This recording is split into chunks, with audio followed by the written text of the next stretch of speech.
Bodie De Silva from Scorebook Live is joining us. He's the official digital content partner of the entire state, but we singularly only care about Bodie. Bodie, you are available at SB Live. I don't know why I said that as a question. SB Live CA on the social, SD Preps on you, but you also have something coming out with Connor Morissette later today. What can you plug that for the people? Yeah, us two, as well as Lance Smith, our 3 California reporters, do a weekly podcast and really just talk about football throughout the state, and we'll go season by season. So early on, just kind of some thoughts on the games we were at last week. Connor saw a great game down in Texas, and Lance and I saw 2 of the better teams in Southern California. So just go over what we saw the last week and highlight some top performances. So everyone definitely needs to check that out and hold Bodie's feet to the fire that he needs to be a homer for us. He needs to be an absolute section homer. Tommy Morris is also joining us. Tommy is if you read through Twitter lately, Tommy's become an aficionado of the baseball byproducts of San Diego, as the La Jolla Country Day Tories have slowly taken over the MLB world. Tommy, thank you so much for being on with us today.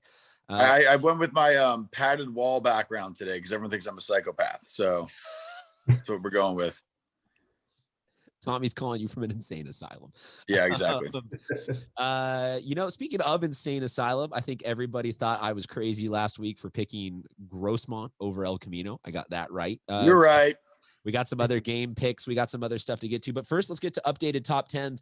Guys, this one for me was a really interesting week because Cathedral Catholic lost real big. And I can rationalize if a team loses to a top-rated team by slim margins that you hang them in there. But I could not remain them at number 1 anymore. I'm curious what you guys have. So who wants to go first? I'll go first. I'll go back. I'll go in backwards order though, if that's okay with you. Love it. All right, number 10. I've got Granite Hills. Granite Hills 2-0 right now. A couple big wins. They got one of the best running backs in the county. Really like the Eagles right now. Grossmont, number 9. You just mentioned them. Apologize for not picking you last week. Probably should have. They're at number 9 right now. 8 is Torrey Pines. Didn't play last week, as we all know. 7 is Helix, coming off of a win. 6, Mission Hills. 5, Mater Dei. They will not be playing this week, unfortunately, but hopefully we'll see them back in action next week. Number 5 is Lincoln. You mentioned Cathedral going out of section. Lincoln did the same thing, playing a really tough Los Al team. So hats off to them for giving that the effort. Number 3 is Cathedral. Again, I could not put them at number 1 after they got kind of beat up on by Centennial team. And the thing is, their schedule is so hard. They're going to have to play teams of that caliber again. So hopefully they take that as a lesson. They come back better for it next time, because they kind of do represent San Diego section when they go and play those games. Number 2 is going to be Carlsbad after another blowout win. And number 1, I think not only in my rankings, but in everyone's rankings, Bishop Sycamore. Tommy Morris sticks the dismount of an unplanned joke. Bodie De Silva, try and top it. Yeah, so I'll go the other way here and start at number 1 to rationalize. So I got Cathedral Catholic at number 1. Oh no, Tommy, you missed out on that being, what was it, the Atlanta school? Oh damn it, Atlanta Institute of Business. Yeah, all right. Yeah. I'm sorry. Go ahead. I think those two play in a couple weeks.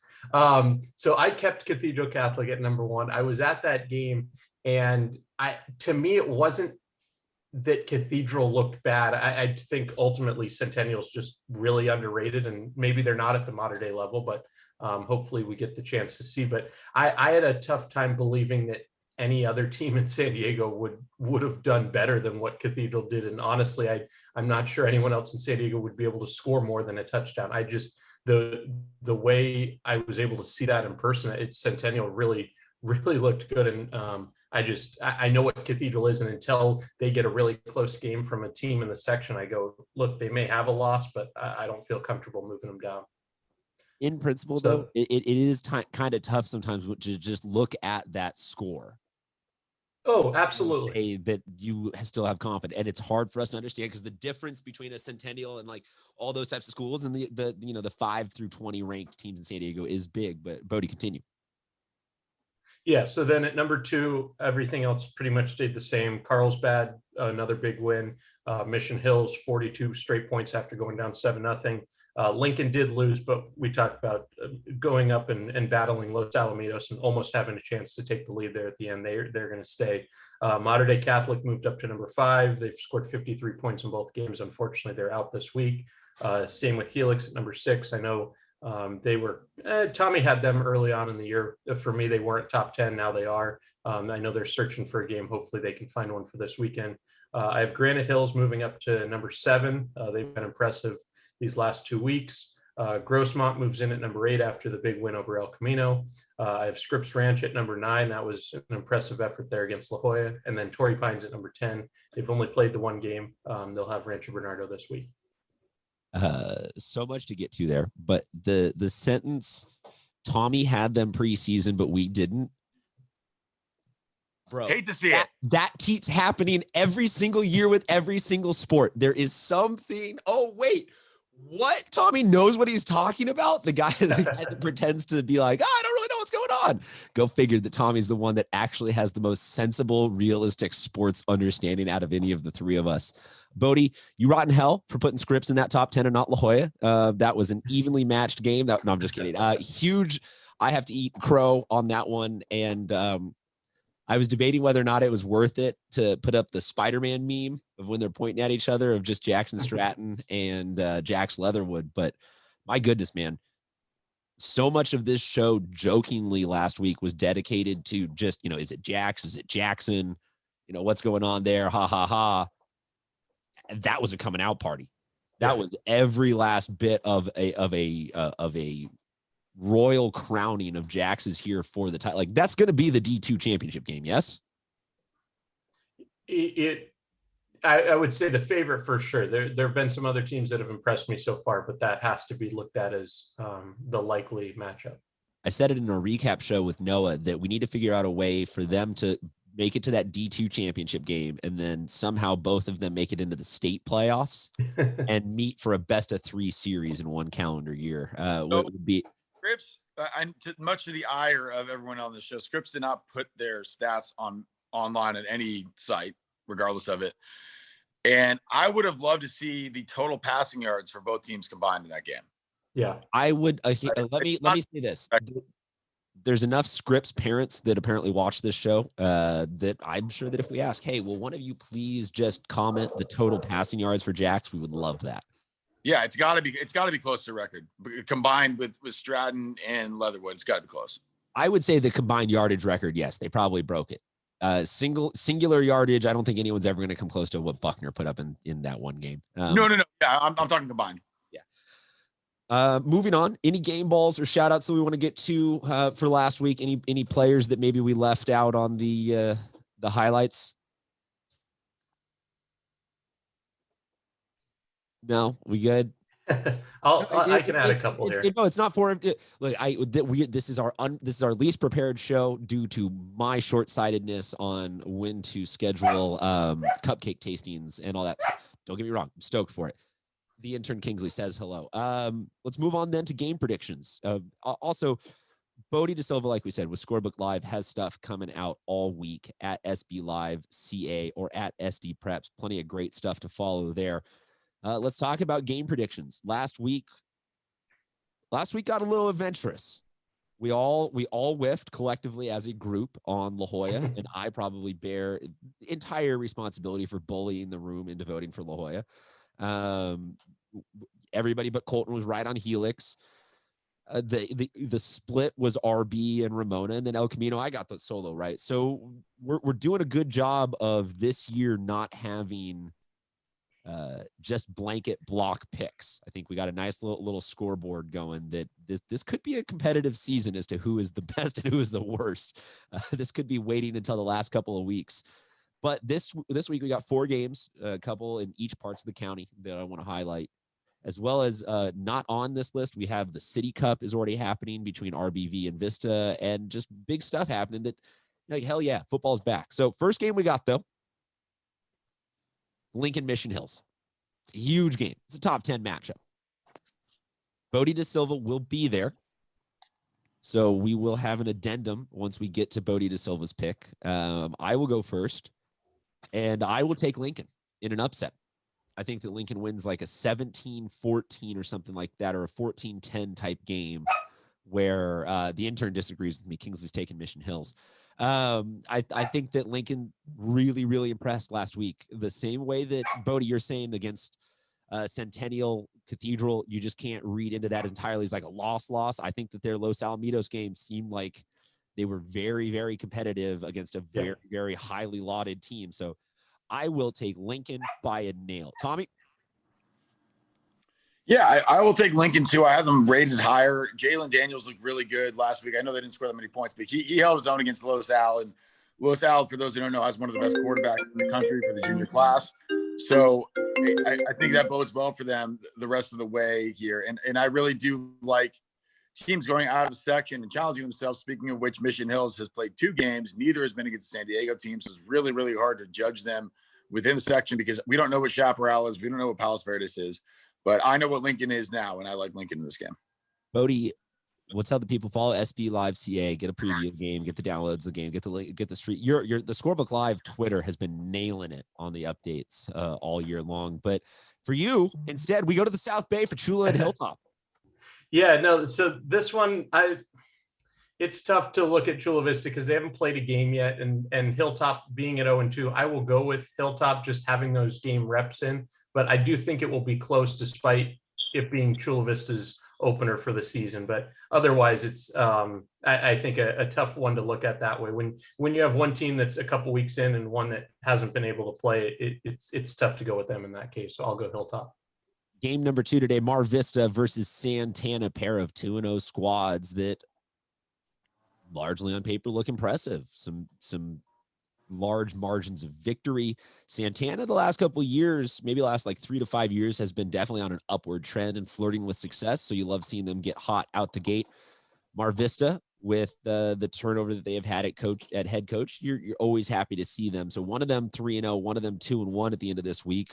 We'll start with you, Buddy De Silva. Yeah, I'm gonna have to go Santana here. I think it will be pretty close, but early on they've been impressive.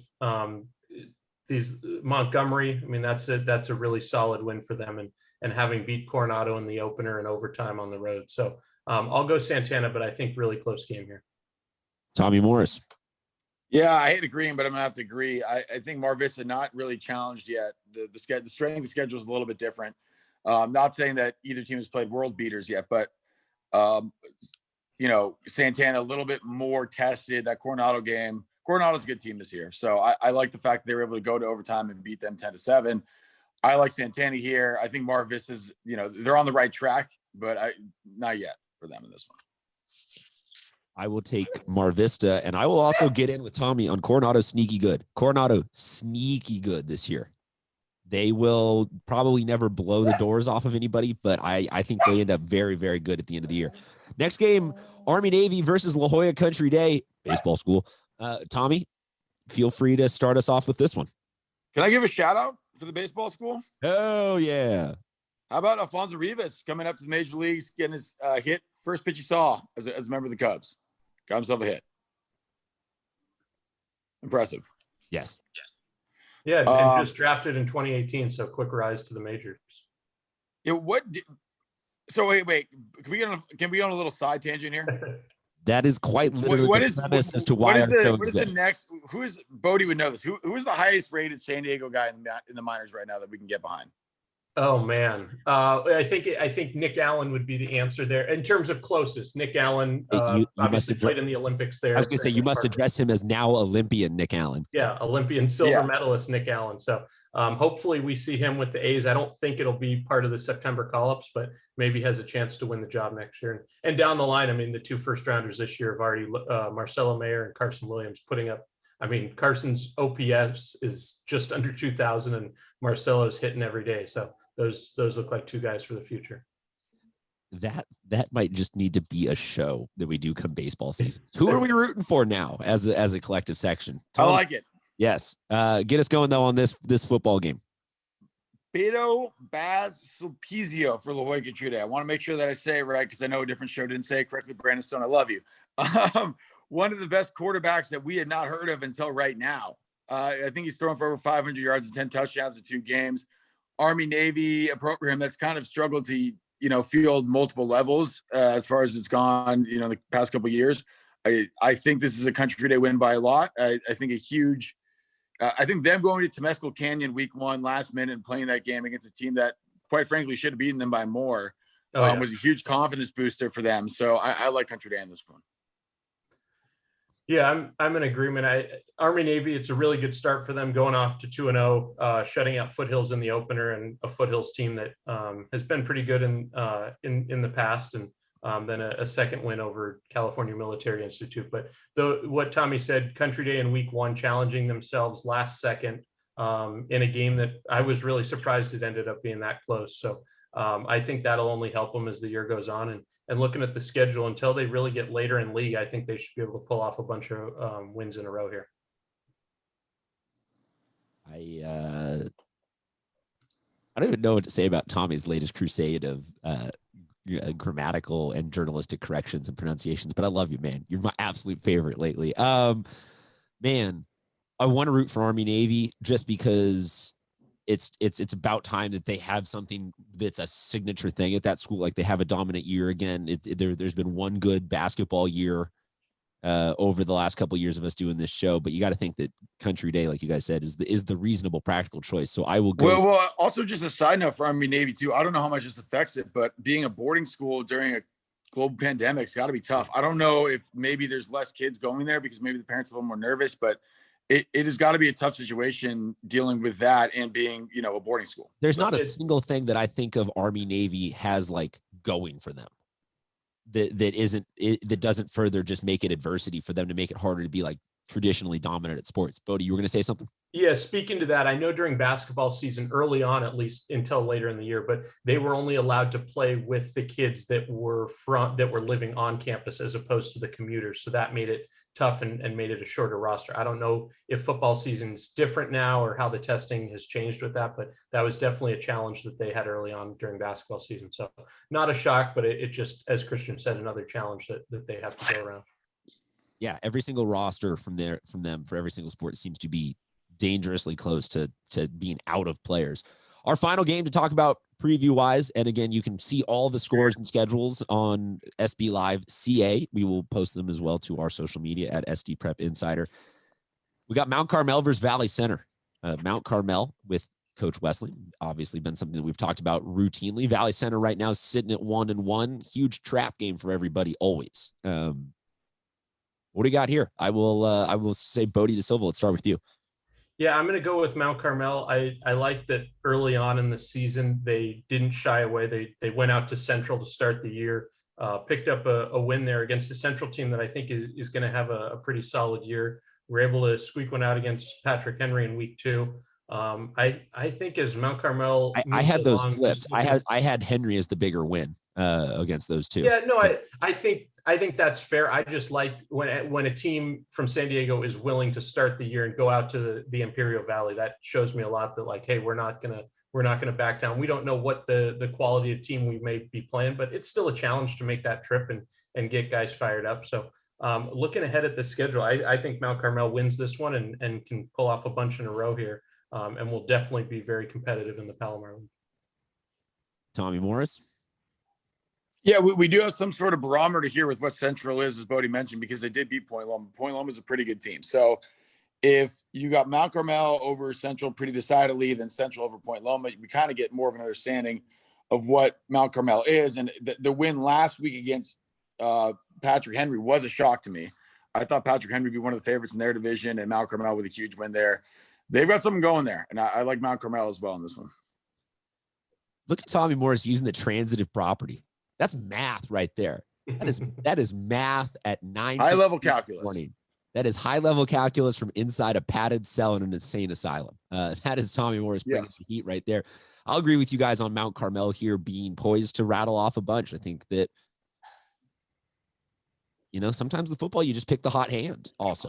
I mean, on top of anything else, you just pick the one where you can't conceivably say, like, why would they lose right now? They're winning. Very curious to hear you guys say that you like Point Loma as a team, that you think they're a quality squad. I think there's a ton to dig into just peeling back those layers. We'll get to them next week or a week after that. Anything we missed this week, guys, before we say goodbye? No, just I'm seeing another cancellation. So wishing all the best to teams that break that news for us. What just got canceled? That'll be, it looks like Otay Ranch has lost their game against Mira Mesa, and Otay Ranch is looking for a game this Friday. So that tells you it's unfortunately on the Mira Mesa side there. Play Helix again. Yeah, let's do it. And then schedule one later in the year, best out of 3. Yeah.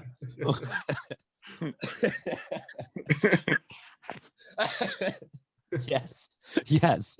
Oh my God. That's that. We'll end on that note, sports fans. Thanks for tuning in.